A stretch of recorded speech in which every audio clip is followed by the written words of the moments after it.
I now have my guest at this time.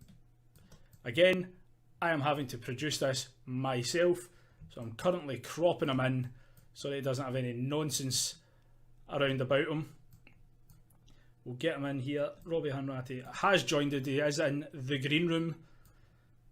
I hate calling it that. He's laughing in my ear. I can hear him, but we can't see him yet. We will get him in, and we have Mr. Robbie Hanratty. Robbie, how are we doing, buddy? Hello, Colin. Thank you for having me on the show. Yes, trial and error, boys. Trial and error, Robbie. Thank you very much for joining me, and thank you for being smartly dressed, unlike myself. How you doing? I'm doing fine, thanks. Coping in these crazy times, I guess. Yourself? It's mental, mate. I'm doing all right. Considering we've not met in person yet, and I've known each other since September. It's a bit weird, but I can see you've got your commentator's headset on, which I like to see. What have you been up to this weekend? I did say that you're at the start of the show that you were out and about doing the football at the weekend. Tell us a wee bit about what you've done. Yeah. So yesterday I do work for GRV Media / Not the Old Firm, which is like an online publication that produces like football content. So I was lucky enough to get a press pass out of a limited number of people to go to St Johnstone v Aberdeen yesterday. And Nice. If anyone listening knows, I'm an Aberdeen fan, so I was really happy to. I think it had been 406 days since I'd seen my team play in the flesh, having to watch dodgy streams and all that sort of stuff to see your team. We don't endorse watching dodgy streams in this channel. We endorse watching through all legal ways of watching your sport. However, we all do it. Yeah, but it was a privilege to get to go see. I'll get to see any live football, but when it involves your team you support, and to be fair, I felt like I was quite diplomatic and didn't celebrate or like things I thought I'd be doing, especially at the match. Aberdeen could have been 2-0 down within the first 10 minutes, and usually if I was there and as a fan, you'd be going mental. But it's amazing how you can just like put on a poker face, I guess, and just be neutral, because it's so easy just to be like, oh, if you can swear on this show, you want to be like, for fuck's sake, Aberdeen. But it was a great experience, and it's good as a student journalist like yourself to be getting that experience going out and out to games, because I'd be happy just to do League 1 and League 2 games, never mind Scottish Premiership top 6 games. It's quite good. It's brilliant now that everyone's opened up for games. I think with me specifically I've sent my emails about to try and get press passes to try and get into places. Obviously, I'll be as of not next week, but afterwards, hopefully. Well, I could probably do next week. Depends how much I drink. It's my birthday next Saturday, so we'll see how that goes. But after that, hopefully be back to obviously going out to the women's games, which I know you've obviously been a part of since the start. You've got a podcast which you work on with Kenny Bogue. Yeah. A great character, him. Sorry, I just get his text messages just like that.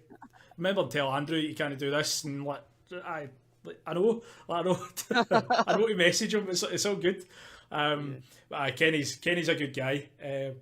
What did you do for anyone's game this weekend? I know you've got the podcast coming up.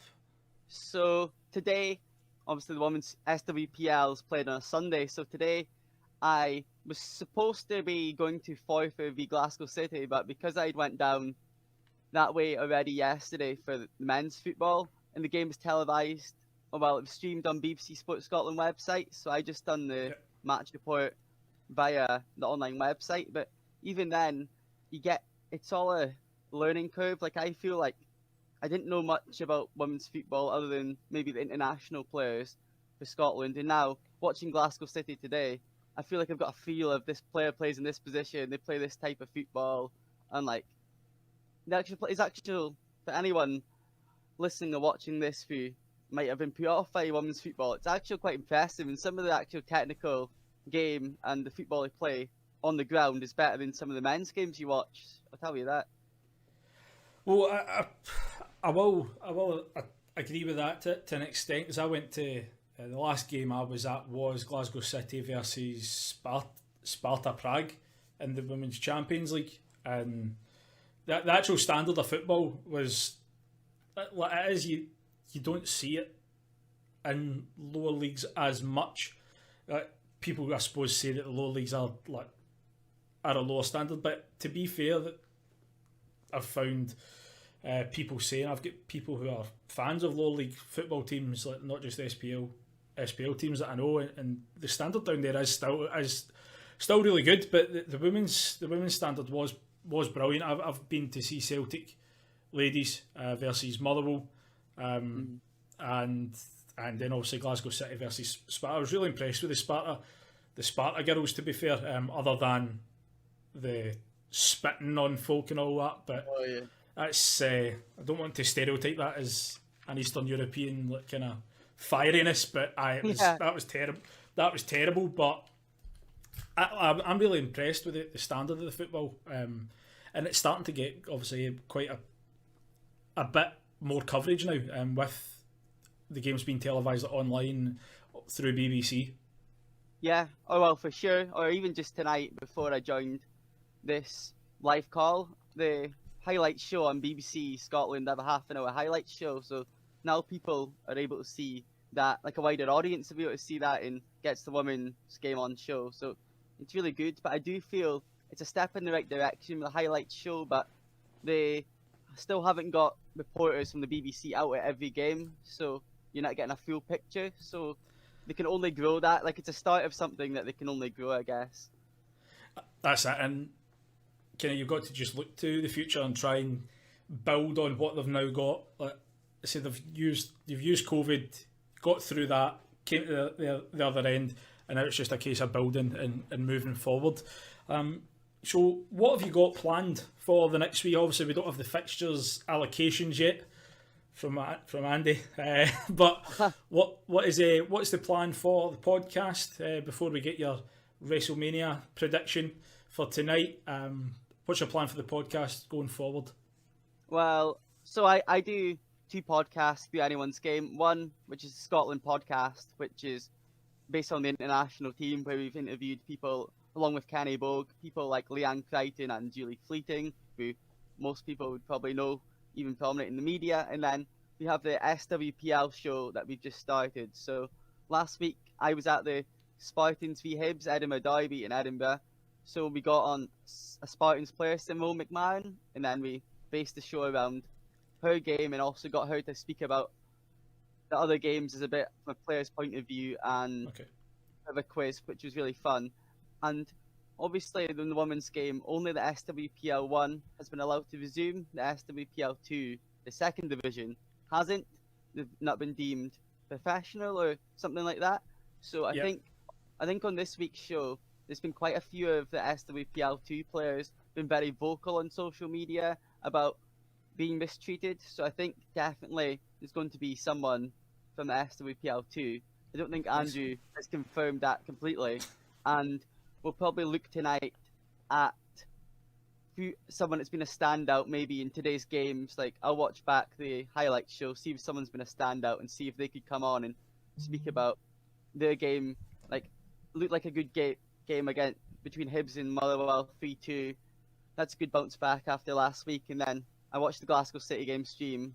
The new signings, I don't know how to pronounce her name, I'm not going to try, but she got a hat-trick, so someone like that would be good to have on the show. And I feel like as a broadcast journalism student, doing these podcasts really does improve your confidence as well, being able to speak to different people, even though sometimes you don't know too much about them, because sadly there's still not too much information about the women's game online. Yeah. No, I completely agree with you, mate. It's good, obviously, to hear that you're getting the stuff done with the podcast. It's brilliant. Just before we go into the WrestleMania predictions, just looking at the comments there. Give us a plug what are the podcasts and where can we find them?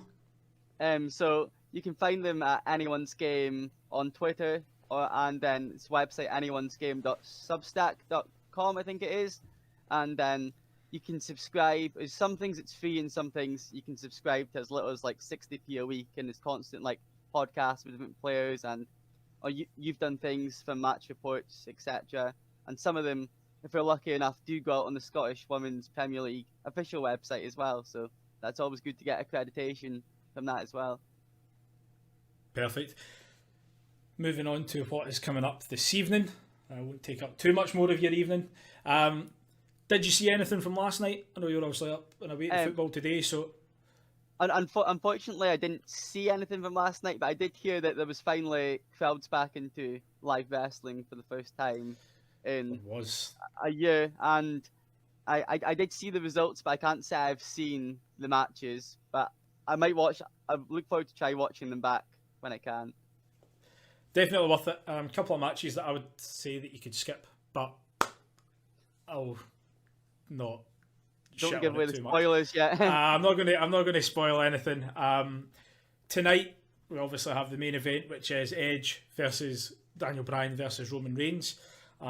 Just before you go, Robbie, I want a winner. Just one name. Who's winning the Universal title tonight?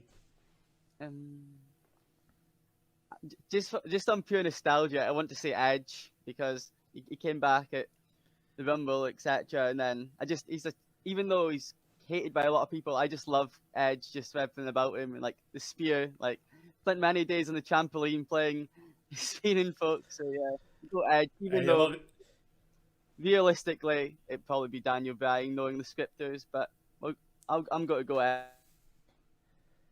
That wee guy weaseled his way into another triple threat.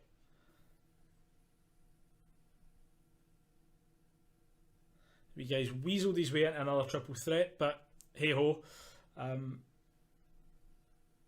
we are still live, I hope.